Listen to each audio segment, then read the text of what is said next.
Hello student, welcome to our YouTube channel commerce efficiency. आज की class में cover करें कंसेप्ट मॉनेटरी पॉलिसी और स्टेबलाइजेशन का। इस लास्ट क्लास में हमने मेथड कवर किए थे कि कौन कौन से मेथड जो अडॉप्ट की जाते हैं सेंट्रल बैंक द्वारा क्रेडिट कंट्रोल करने के लिए, जिसमें क्वांटिटेटिव और क्वालिटेटिव मेथड को कवर किया था। अगर अभी तक आपने लास्ट क्लास नहीं देखी ताकि आपकी स्टडी में कंसिस्टेंसी बनी रहे। अगर अभी तक आपने मेरे यूट्यूब चैनल कॉमर्स एफिशिएंसी को सब्सक्राइब नहीं किया, सब्सक्राइब कीजिए और बेल आइकन जरूर प्रेस कीजिए ताकि जब भी मैं न्यू वीडियोस अपलोड करूं सबसे पहले नोटिफिकेशन आपके पास जाए, आप वीडियोस को सबसे पहले देखकर आपकी स्टडी बूस्टअप हो। स्टार्ट करते हैं कंसेप्ट की मॉनेटरी पॉलिसी और स्टेबलाइजेशन का मतलब क्या है। सबसे पहले इसका बेस कवर करते हैं। इकोनॉमिक स्टेबलाइजेशन का मतलब क्या है समझते हैं कि इकोनॉमिक स्टेबलाइजेशन का मतलब होता है स्थिरता लाना, यानी कि जिसके अंदर कोई भी फ्लक्चुएशंस ना हो। इकोनॉमिक स्टेबलाइजेशन में अपन कवर करके चलते हैं कि जो प्राइस होते हैं, प्राइस और जो रेट ऑफ फॉरेन एक्सचेंज होती है, रेट ऑफ फॉरेन एक्सचेंज होती है, इसके अंदर कम से कम चेंजेस आए, फ्लक्चुएशंस है जो कम से कम आए, जिस कारण से जो स्टेबिलिटी इकोनॉमी के अंदर बनी रहे। लेकिन इसका मतलब ये नहीं है कि चेंज है जो बिल्कुल ही ना आए, क्योंकि थोड़े बहुत चेंजेस तो आने लाजमी है। तो यहाँ पे जो चेंजेस है उनको रोकने की कोशिश की जाती है एक लिमिट तक, क्योंकि 100% तो चेंज नहीं कंट्रोल किए जा सकते, लेकिन एक लिमिट तक कंट्रोल किए जा सकते हैं ताकि इकोनॉमी के अंदर स्टेबिलिटी बनी रहे। जो क्लासिकल इकोनॉमिक्स है, तो क्लासिकल इकोनॉमिक्स का जो पॉइंट ऑफ व्यू क्या कहते हैं कि जो कैपिटलिस्टिक इकोनॉमी होती है, कैपिटलिस्टिक इकोनॉमी ये होती है जिसके अंदर ज़्यादा शेयर है जो कैपिटलिस्टिक यानी कि प्राइवेट सेक्टर का होता है।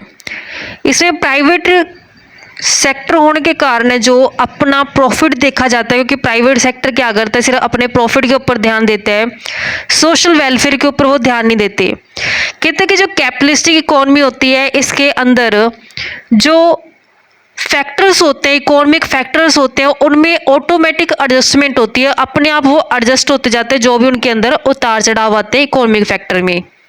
गवर्नमेंट है जो किसी भी तरीके का इंटरफेयर नहीं करती इकोनॉमी के फंक्शन के अंदर, क्योंकि यहाँ पे कैपिटलिस्टिक इकोनॉमी में सारा प्राइवेट सेक्टर का जो काम है, गवर्नमेंट यहाँ पे कोई भी रोल प्ले नहीं करती। जब गवर्नमेंट यहाँ रोल प्ले नहीं करती तो फिर मॉनेटरी पॉलिसी कैसे सक्सेस हो सकती है इस कैपिटलिस्टिक इकोनॉमी के अंदर। तो यहाँ पे मॉनेटरी पॉलिसी का कोई भी मेन रोल है जो नहीं रह पाता। ये मान के चलते हैं कि मनी क्या रहती है, हमेशा न्यूट्रल रहती है। न्यूट्रल का मतलब क्या है कि अगर चेंज आता है सप्लाई ऑफ मनी में, यानी कि अगर चेंज आ गया सप्लाई ऑफ मनी के अंदर, सप्लाई ऑफ मनी में अगर चेंज आता तो इसका कोई भी इफेक्ट है जो नहीं पड़ेगा जो प्राइजेस हैं गुड्स के और जो रियल फैक्टर्स हैं, इनका कोई भी इफेक्ट नहीं पड़ने वाला। जो प्राइजेस हैं गुड्स के, प्राइजेस ऑफ गुड्स के ऊपर कोई भी इफेक्ट नहीं पड़ेगा सप्लाई ऑफ मनी का, क्योंकि मनी सिर्फ एक मीडियम ऑफ एक्सचेंज होती है। मीडियम ऑफ एक्सचेंज का मतलब क्या है कि हम मनी देते हैं और उसके एक्सचेंज में गुड्स जो भी सर्विस चाहिए होती है वो ले लेते हैं। तो जो इकोनॉमिस्ट है ये मानते हैं कि जो सप्लाई ऑफ मनी है वो डिटरमाइन की जाती है इंटरनेशनल गोल्ड स्टैंडर्ड के ऑपरेशंस के बेस पे, यानी कि जो इंटरनेशनल गोल्ड स्टैंडर्ड के ऑपरेशंस है उसके बेस पे मनी की कितनी सप्लाई होगी ये डिटरमाइन की जाएगी। ये क्लासिकल इकोनॉमिस्ट का पॉइंट ऑफ व्यू कहते हैं। कहते हैं कि अगर बैलेंस ऑफ पेमेंट कंट्री का फेवरेबल है तो इनफ्लो है जो गोल्ड का हो रहा है, क्योंकि बैलेंस ऑफ पेमेंट अगर फेवरेबल है, फेवरेबल का मतलब क्या है कि गोल्ड है जो इंडिया के अंदर आ रहा है, जिसका रिजल्ट क्या होगा, सप्लाई ऑफ मनी बढ़ जाएगी, सप्लाई ऑफ मनी ने इंक्रीज हो जाना है। तो जब सप्लाई ऑफ मनी इंक्रीज हो जाएगी और जो मार्केट रेट ऑफ इंटरेस्ट है वो कम हो जाएगी उसकी नेचुरल रेट से। मार्केट रेट ऑफ इंटरेस्ट का मतलब क्या होता है कि वो एक्चुअल वैल्यू होती है रियल रेट ऑफ इंटरेस्ट की। नेचुरल रेट ऑफ इंटरेस्ट का मतलब क्या है कि इक्विलिब्रियम वैल्यू होती है सेम वेरिएबल्स की। तो यहाँ पे जो मार्केट रेट ऑफ इंटरेस्ट है वो कम हो जाएगा नेचुरल रेट से। जो डिमांड ऑफ मनी होती है, डिमांड ऑफ मनी वो बढ़ जानी है। किससे? इन्वेस्टमेंट करने के लिए पैसे की जो डिमांड करनी शुरू कर देंगे जो इन्वेस्टर्स होते हैं, जिन्होंने पैसा लगाना होता है, आगे बिल्ड करनी होती है इंडस्ट्रीज वगैरह, जबकि सेविंग्स इतनी नहीं होती है। डिमांड फॉर मनी बढ़ गई है कि इन्वेस्टमेंट करनी है, पैसा चाहिए, लेकिन सेविंग इतनी है नहीं है। तो असर क्या होगा? इन्फ्लेशन आ जाएगा, महंगाई आ जाएगी। जब इन्फ्लेशन आएगा तो इसका नेगेटिव इम्पैक्ट पड़ेगा इकोनॉमी के ऊपर। तो इसके बेस पे क्लासिकल इकोनॉमिस्ट कहते हैं कि गवर्नमेंट को है जो ऐसी पॉलिसी अडॉप्ट करनी चाहिए जिससे इक्वालिटी आ जाए मार्केट रेट ऑफ इंटरेस्ट में और नेचुरल रेट ऑफ इंटरेस्ट में, ताकि इकोनॉमिक स्टेबलाइजेशन का ऑब्जेक्ट है जो अचीव किया जा सके। लेकिन ग्रेट डिप्रेशन जब 1930 के अंदर आया था, ये महामंदी की सिचुएशन थी, तो यहाँ पे मॉनेटरी पॉलिसी की बजाय फिस्कल पॉलिसी को है जो ज़्यादा ध्यान दिया गया कि फिस्कल पॉलिसी बेस्ट रहेगी as compare to monetary policy. ये लॉर्ड कीन्स ने सजेशन दिया था ताकि जो डिप्रेशन की प्रॉब्लम है उसको दूर किया जा सके। क्योंकि जब डिप्रेशन की सिचुएशन होती है, मंदी आई होती है इकोनॉमी के अंदर, तो बेशक रेट ऑफ इंटरेस्ट कम कर दो फिर भी इन्वेस्टमेंट को बढ़ावा नहीं मिल पाता, क्योंकि जो मार्जिनल एफिशिएंसी ऑफ कैपिटल होती है वो कम हो जाती है डिप्रेशन के टाइम में। लेकिन रेट ऑफ इंटरेस्ट भी कितनी की लो कर सकते हैं? एक पार्टिकुलर लिमिट तक की लो हो सकती है रेट ऑफ इंटरेस्ट, क्योंकि लिक्विडिटी ट्रैप है जो इफेक्ट डालता है। इस कारण से फिस्कल पॉलिसी को ज़्यादा बेस्ट माना गया as compare to monetary policy जब डिप्रेशन का टाइम पीरियड होता है। लेकिन जो मॉडर्न इकोनॉमिस्ट थे जैसे मिल्टन फ्रीडमैन, इन्होंने बोला कि मॉनेटरी पॉलिसी ज़्यादा बेस्ट है इकोनॉमिक स्टेबलाइजेशन के लिए, क्योंकि मिल्टन फ्रीडमैन के अकॉर्डिंग अगर चेंज किया जाता है सप्लाई ऑफ मनी में तो इसका इफेक्ट पड़ता है प्राइस के ऊपर, इनकम के ऊपर और आउटपुट के ऊपर। तो इस कारण से जो मॉनेटरी पॉलिसी है ये ज़्यादा इम्पोर्टेंट रहती है इकोनॉमिक स्टेबलाइजेशन के लिए। कौन कौन से टूल्स है जो अडॉप्ट किए जाते हैं मॉनेटरी पॉलिसी के अंदर ताकि इकोनॉमिक स्टेबलाइजेशन अचीव किया जा सके? सबसे पहले आता है प्राइस स्टेबिलिटी और मॉनेटरी पॉलिसी, यानी कि मॉनेटरी पॉलिसी का इस्तेमाल करके कैसे प्राइस को स्टेबल किया जा सकता है। प्राइस स्टेबिलिटी का मतलब क्या होता है कि प्राइस के अंदर किसी भी तरीके की फ्लक्चुएशंस यानी कि उतार चढ़ाव ना आए। उतार चढ़ाव आने का मतलब क्या है कि ना तो महंगाई आए ना ही मंदी आए। महंगाई आने का मतलब क्या है कि जनरल प्राइस लेवल का बढ़ जाना, मंदी आने का मतलब क्या है कि जनरल प्राइस लेवल का कम हो जाना। अगर महंगाई आ जाती है, जनरल प्राइस लेवल बढ़ जाता है, तो जो लेबर होते हैं, कंज्यूमर होते हैं, एम्प्लॉयज़ होते हैं, मिडिल क्लास पर्सन होते हैं, इनको बहुत ज़्यादा मेहनत करनी पड़ती है अपनी ज़रूरतों को पूरा करने के लिए। वहीं अगर प्राइस कम हो जाते हैं, मंदी आ जाती है, तो जो एंटरप्रेन्योर्स होते हैं, जो फार्मर्स किसान होते हैं, उनका प्रॉफिट कम हो जाता है।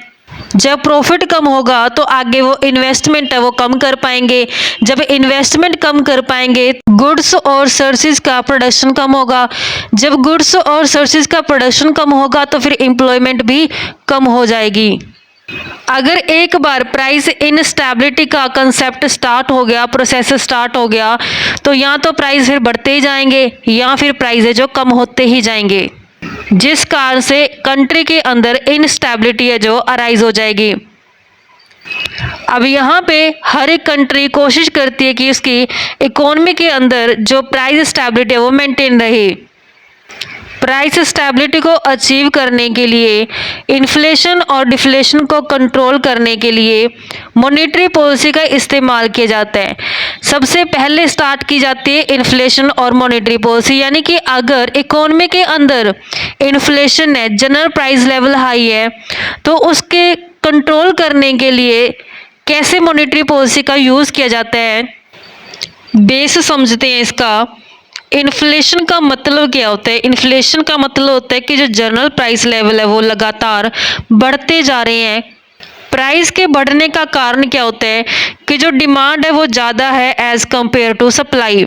जब डिमांड ज़्यादा होती है, सप्लाई से, तो जिस कारण से प्राइसेस है जो बढ़ने शुरू हो जाते हैं और महंगाई इकोनॉमी के अंदर प्रिवेल हो जाती है।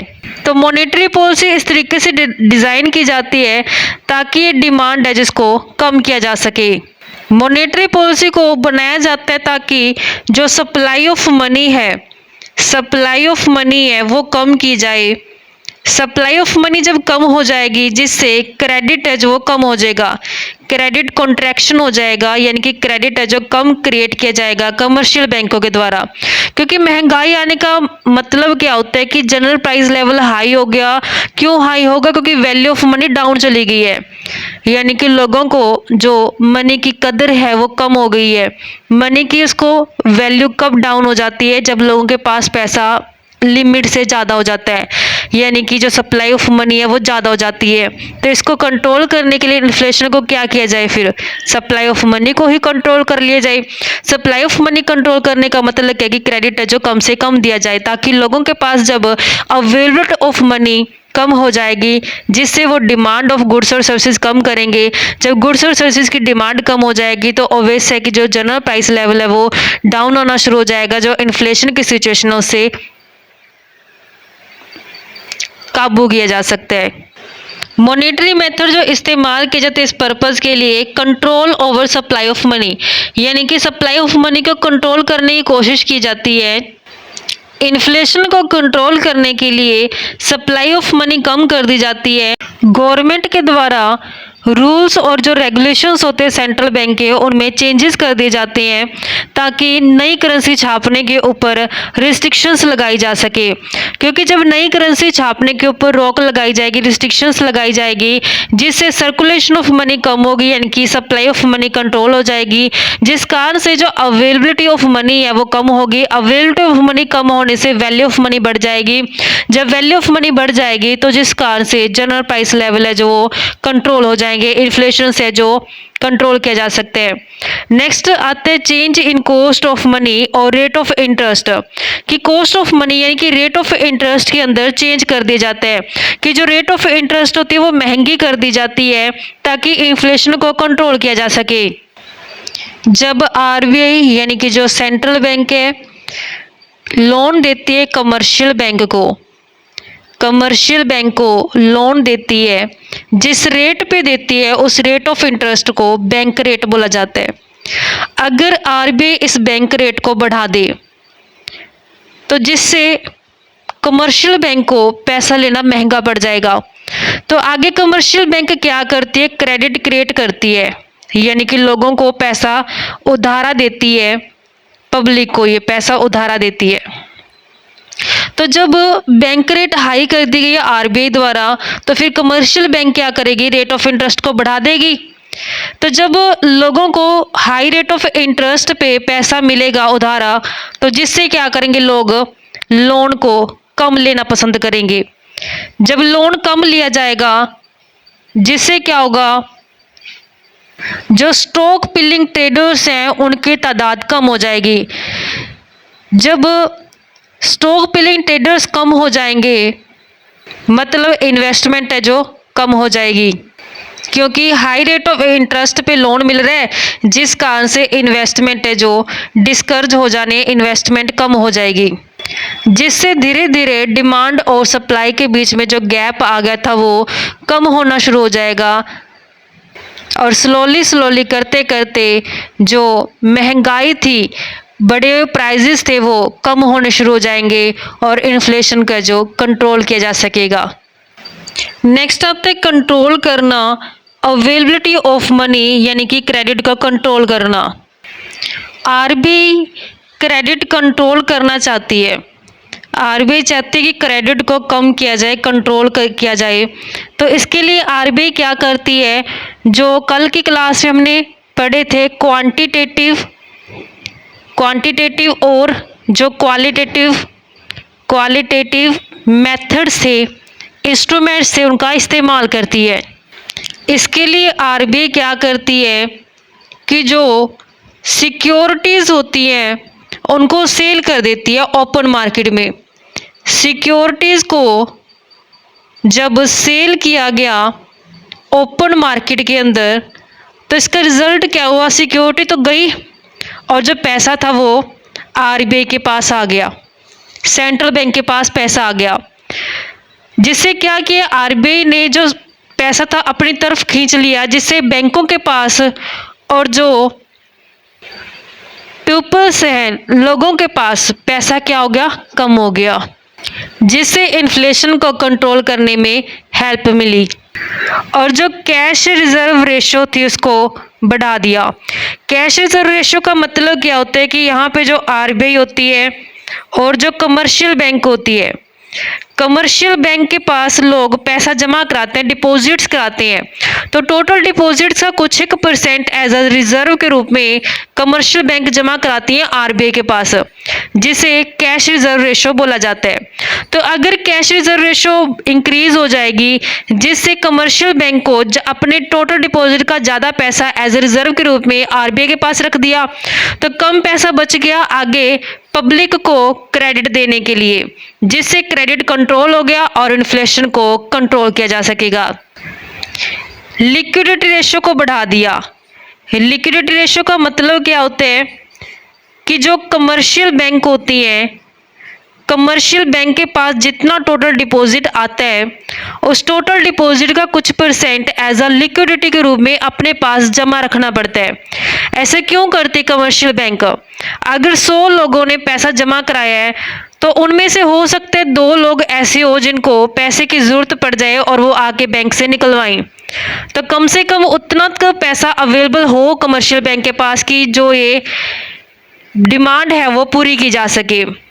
अगर लिक्विडिटी रेशो बढ़ जाएगी, तो लिक्विडिटी रेशो बढ़ने से क्या होगा, कमर्शियल बैंक को एज अ लिक्विडिटी के रूप में ज़्यादा पैसा अपने पास रखना पड़ेगा, और आगे जब वो क्रेडिट क्रिएट करेगी तो उनका क्रेडिट क्रिएशन क्या हो जाएगा, कम हो जाएगा, जिससे इन्फ्लेशन को कंट्रोल किया जा सकता है। और आरबीआई डायरेक्ट एक्शन लेगी उन बैंकों के खिलाफ जिन्होंने क्रेडिट कॉन्ट्रैक्शन पॉलिसी को अडॉप्ट नहीं किया।